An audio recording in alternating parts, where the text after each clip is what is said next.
जोहार झारखंड, जय झारखंड।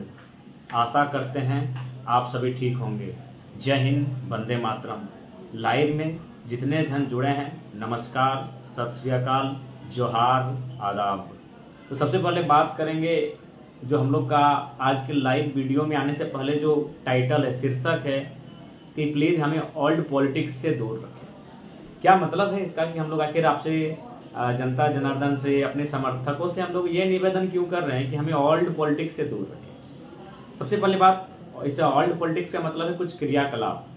जैसे कि मान के चलिए ओल्ड पॉलिटिक्स, मेरे कहने का मतलब है हमारे से पहले से जो लीडर हैं, स्थापित हैं, उनका क्या क्रियाक्रम होता है और क्रियाकलाप होता है।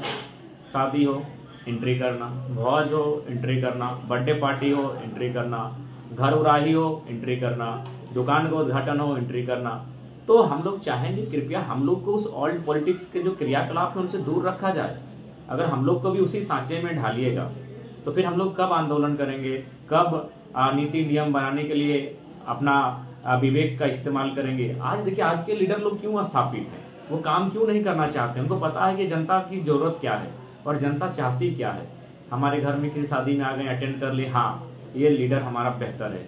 और खासकर अगर बर्थडे पार्टी में पहुंच गया तो वो तो बेहतर लीडर है भाई, क्या कि बर्थडे पार्टी में आ गया हमारा।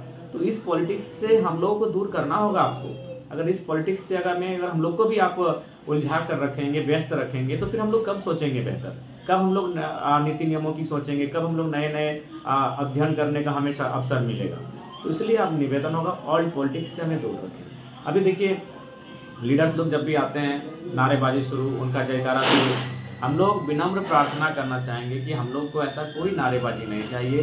अगर नारा ही हमारे नाम का लगाना है तो हमारे आने के बाद और हमारे जाने से पहले हमारी गैर हाजिरी में लगाइए। सामने लगाने से हम लोग इम्प्रेस होने वाले नहीं हैं। तो आपसे निवेदन होगा कि हम लोग सामने रख के नारा लगाने की आवश्यकता नहीं है। तो ये है ओल्ड पॉलिटिक्स जो अब तक के नेता करते आए हैं। तो कृपया उनसे हम लोगों को दूर रखा जाए। हम लोग को भी अगर उसी सांचे में ढाल दीजिएगा तो फिर हमें नहीं लगता है कि बेहतर बदलाव हो सकता है। हम लोग का सारा समय और जीवन का आधा से ज्यादा हिस्सा वही ओल्ड पॉलिटिक्स को फॉलो करने में व्यतीत हो जाएगा। मानते हैं, आपकी भावनाओं का सम्मान करते हैं। हर कोई चाहता है कि हम जिनको आदर्श मानते हैं, हम जिनको समर्थन करते हैं, उनके साथ हम 2 पल बिताएं, निश्चय ही बिताएंगे, लेकिन इसे ट्रेंड ना बनाया जाए। हम लोग एकाएक आपके पास पहुंचेंगे, बिना आपको सूचना दिए पहुंचेंगे। हम मानते हैं, तो इसलिए निवेदन करना चाहूंगा, जब दुकान आप बनाते हैं, मेहनत आप करते हैं, पसीना आप, तो फिर उद्घाटन आप स्वयं करें। मैंने इस एक उदाहरण दे रहे हैं। तो ओल्ड पॉलिटिक्स का जो मेथड है, कृपया इससे हम लोग दूर रखें। पुरानी जो प्रवृत्ति है उसको बदलिए, तभी जाके नए चेहरे, नए युवा कुछ नई पॉलिटिक्स कर पाएंगे। जैसे बहुत बार देखे हैं, बहुत सीनियर लोग बैठे होते हैं, जैसे हम लोग जाते हैं टूट जाते हैं। जी नहीं, बिल्कुल नहीं, हम आपके बच्चे समान हैं, हम आपके छोटे भाई समान हैं। आप बैठ कर ही रहिए, आप हमें डांटिए, फटकारिए। हमें वो पुरानी पॉलिटिक्स की पद्धति नहीं चाहिए जिसमें आप नेता के सामने खड़े हो जाते हैं, पाँव छूने लगते हैं। उनसे हमें दूर कीजिए, हमें प्यार दीजिए, हमें समर्थन दीजिए। अगर हम कुछ गलती करें तो रास्ता दिखाइए, लेकिन ओल्ड पॉलिटिक्स की जो पद्धति है, कृपया उससे हमें दूर रखें। और एक महत्वपूर्ण बात, डुमरी चुनाव जिसको लेकर काफ़ी गहमा गहमी है, मैं पुनः कहूँगा, डुमरी विधानसभा क्षेत्र और साथ ही सोशल मीडिया में जितने भी साथी उस चुनाव को लेकर दिलचस्पी लेते हैं, कृपया शब्दों की गरिमा रखेंगे, शब्दों की मर्यादा रखेंगे, शब्दों की नैतिकता रखेंगे। आपसे हमारा विनम्र प्रार्थना होगा। डुमरी चुनाव जैसे जैसे दिन व्यतीत हो रहा है, वैसे वैसे डुमरी चुनाव अपने अंतिम मुकाम की ओर जा रहा है और लोगों में एक नया संशय डाल रहा है। तो कृपया हमसे हमारा निवेदन होगा, उस चुनाव में जो भी प्रत्याशी हैं, उनके जितने भी समर्थक हैं, कृपया शब्दों की मर्यादा का मान रखेंगे और साथ ही लोकतांत्रिक व्यवस्था में जो भी प्रकार से एक दूसरे का सम्मान करें। उड़ते उड़ते एक सूचना मिली कि किसी दल के एक विधायक का लोगों ने मैंने बाहर जाओ, रिटर्न जाओ, इस तरह करके कुछ विरोध किया है। तो जिन्हें लोकतंत्र है, लोकतंत्र में हर किसी को बात रखने का अधिकार है। आप उनके विचारों से आप सहमत हैं, आप उन्हें भले वोट मतदान ना करें, लेकिन वो क्या बोलने आपके गांव आए सुन लीजिए, क्योंकि ये दुनिया है, कब किसकी जरूरत पड़ सकती है, कब कौन काम आएगा, कहना मुश्किल है। इसलिए इस बात को थोड़ा सा समझना होगा। तो फिलहाल जितने भी साथी डुमरी विधानसभा क्षेत्र से हैं और जो लोग उस चुनाव में इंटरेस्ट ले रहे हैं सोशल मीडिया के माध्यम से, शब्दों की गरिमा, शब्दों की महत्ता, इसको रखेंगे, मैं आपसे निवेदन करूंगा। और एक चर्चा बहुत जोर से है, कोई एक आंदोलनकारी साथी हैं जो सरकार का समर्थन कर रहे हैं, समर्थन में खुलकर आए हैं, अच्छी बात है, उनकी अपनी निजी विचारधारा है।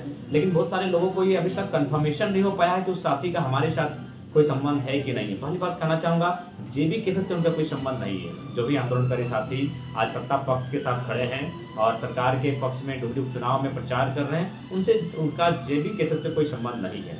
अब किससे है वो आप खुद पता। डुमरी उपचुनाव को लेकर मैं स्पष्ट करना चाहूंगा, जितने भी प्रत्याशी हैं सबसे पहले उनको शुभकामनाएं कि अपने डुमरी की जो जनता है उनके विश्वास पर खरा उतरे और जो भी काम होने चाहिए वाजिब डुमरी विधानसभा क्षेत्र के भीतर उस काम को करें। तो सभी प्रत्याशियों को हमारी बहुत शुभकामनाएं और खासकर उन 2 माताओं को जिन्होंने अपने पतियों को खोया है और चुनाव में शिरकत कर रही हैं, उनको मेरा प्रणाम, उनको मेरा नमन। अच्छे से चुनाव में भागीदारी करें, मेरा उन्हें ढेर सारा दुआ, उनके लिए मेरी ढेर सारी प्रार्थनाएं। और साथ ही साथ तमाम जो भी पार्टिसिपेट करने वाले कैंडिडेट्स हैं सभी को हमारी शुभकामनाएं कि अच्छे से इस चुनाव में भाग लें और एक बेहतर अपनी ओर से बेहतर करें। और हमने तो स्पष्ट कहा कि हम लोग 2024 की तैयारी में हैं। उपचुनाव को लेकर हमारी कोई प्लानिंग नहीं है, कोई रोड मैप नहीं है, ना कोई हमारी योजना है। स्पष्ट हम लोग कहना चाहेंगे कि उपचुनाव को लेकर हमारी कोई योजना नहीं है। और साथ ही जितने भी युवा, चूंकि युवाओं को थोड़ा सा देखिए, आज पता नहीं झारखंड के जो युवा हैं, आप देख सकते थे माननीय रविंद्र कुमार पांडे 5 बार सांसद हैं, माननीय राजेंद्र प्रसाद सिंह शायद वे भी 5 टर्म या फिर उससे अधिक विधायक रहे। लेकिन क्या, चूंकि वे तो हमारे राज्य के नहीं थे, लेकिन क्या किसी भी, वो जिस राज्य से थे दोनों बिहार से थे, क्या एक भी व्यक्ति ने सोशल मीडिया में कभी उनकी आलोचना की? रविंद्र कुमार पांडे जी जो 5 साल से सांसद रहे, क्या उनके समुदाय अथवा फिर जो बिहार मूल से थे, क्या किसी ने उनकी आलोचना की है? एक बात बताइए, नहीं की। क्या माननीय राजेंद्र प्रसाद सिंह का किसी भी जो प्रवासी हैं जो कब्जे में रहते हैं, क्योंकि जाहिर सी बात उनका जो मैक्सिमम वोटर था उन लोगों कब्जा वाले वोटर्स थे, क्या कभी उनकी आलोचना की है? नहीं की है। ये चीज झारखंडी नहीं समझते हैं। अरे चुनाव मानते हैं, जेएमएम हो, आईसू हो या एमआईएम हो, जितने भी कैंडिडेट्स हैं या फिर और वो झारखंड के ही हैं, एक दूसरे की उतनी ही आलोचना करें चुनाव तक जो संभव है। लेकिन हम लोग अगर एक दूसरे की, चूंकि सुनने में आया एक उड़ता उड़ता खबर आया, कोई विधायक है, चूंकि हम नाम नहीं ले, किसी का समर्थन नहीं है, लेकिन मेरे हिसाब से लगा कि उचित नहीं है। अगर कोई आया है प्रचार के लिए, चाहे आपके गांव क्यों ना हो, वो किसी पार्टी विशेष का गढ़ ही क्यों ना हो, उन्हें अपनी बातों को रखने का अवसर दीजिए। ये चीजें हमें माननीय रविंद्र कुमार पांडे और स्वर्गीय माननीय राजेंद्र प्रसाद सिंह का जो जीवन रहा चुनाव का, उससे आप सीख सकते हैं। कभी उनका एक पूरा 30 साल 25 साल का उनका राजनीतिक करियर रहा, लेकिन उनके लोगों ने कभी उनको टीका टिप्पणी नहीं किया। इस चीजों को मुझे लगता है डुमरी विधानसभा के लोगों को समझना चाहिए, खासकर उन लोगों को, मैं अपने ही समुदाय की बात करता हूँ, उन युवाओं को समझना चाहिए। माननीय रविंद्र कुमार पांडे और स्वर्गीय राजेंद्र प्रसाद सिंह, उनके जीवन में एक भी टिप्पणी दिखाई सोशल मीडिया में जो उनके लोगों ने उनके खिलाफ या उनके विरोध में लिखा।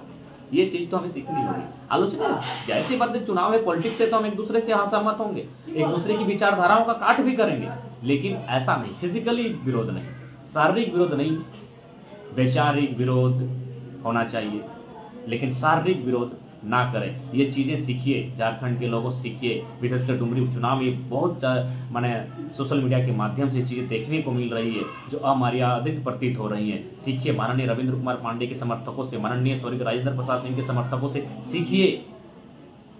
कभी भी जो उनके कोर वोटर्स रहे या फिर जो प्रवासी लोग रहे झारखंड में, जो झारखंड में गैर झारखंडी रहे, जो उनके वोटर रहे या फिर उनके जो स्वजातीय लोग रहे, कभी भी उन्होंने एक शब्द नहीं कहा। ये चीज आपको सीखना होगा।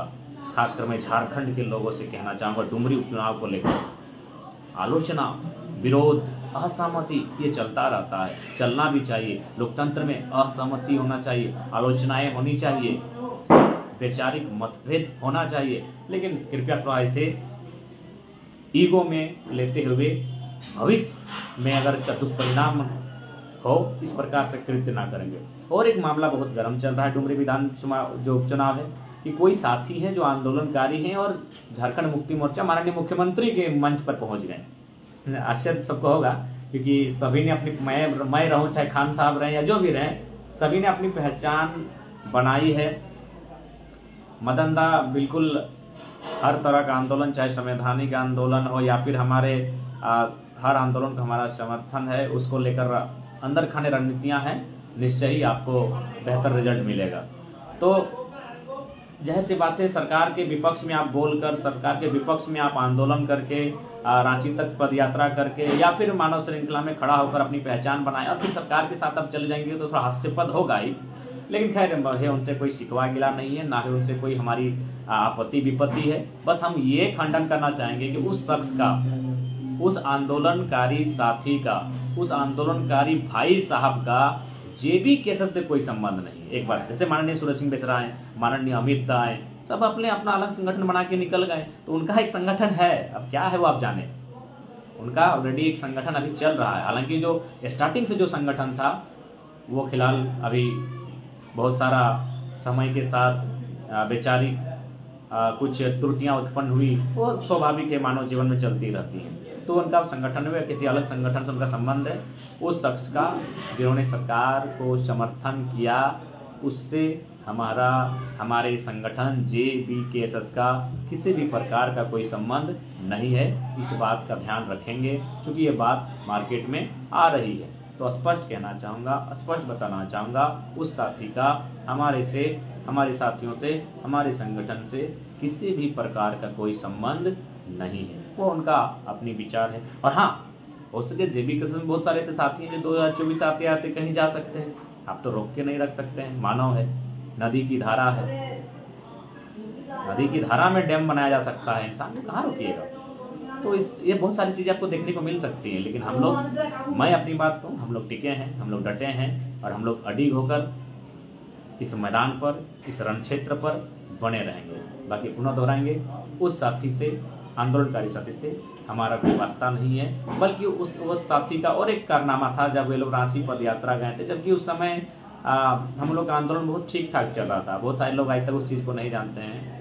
21 तारीख को वे लोग पदयात्रा में गए थे और हमको लगता है पहला कार्यक्रम था जिसका कोई डायरी मेंटेनेंस नहीं था। जी हाँ, कभी डायरी मेंटेनेंस, हम लोग ऑलरेडी 17 तारीख, 4 दिन पहले हम लोग का 17 तारीख को दामोदर नदी के ऊपर मीटिंग है। दामोदर नदी के ठीक बोकारो की सीमा में मीटिंग है। 250 लगभग 4 जिला के 250 नौजवान वहाँ बैठे हैं मीटिंग में, और वहाँ फैसला होता है कि अगर भाषा वापस नहीं होगी तो हम लोग ओवरब्रिज के आसपास 72 घंटे तक एक रोड को जाम करेंगे। ये चर्चा हो रही थी। तभी अचानक 4 दिन बाद वे लोग सिर्फ सोशल मीडिया में अपना बयानबाजी करते हुए पदयात्रा में चले गए। और वो साथी जो आज सरकार के साथ है, वो भी उस आंदोलन में गए थे। जो पदयात्रा निकली थी, जो बिना पूछे, बिना कहे, बस 4-5 लोगों के राय से उसमें वो साथी भी थे। तो जाहिर सी बात है, उन्होंने शुरू में भी ऐसा प्रयास किया है और आज भी वो उनकी अपनी निजी विचारधारा है। लेकिन फिलहाल हमारा उस साथी से, उस भाई से कोई संबंध, राजनीतिक संबंध नहीं है। बाकी मानवता के नाते, दोस्ती यारी के नाते भेंट मुलाकात चाहे वो अलग विषय है, कभी हो सकता है, और लेकिन राजनीतिक संबंध और फिलहाल वैचारिक संबंध किसी प्रकार का उनसे नहीं है। वो अलग संगठन के हैं, हमारा संगठन JBKSS से, और JBKSS से उस आंदोलनकारी का कोई संबंध नहीं है। इस बात का ध्यान रखेंगे। जोहार झारखंड, जय झारखंड।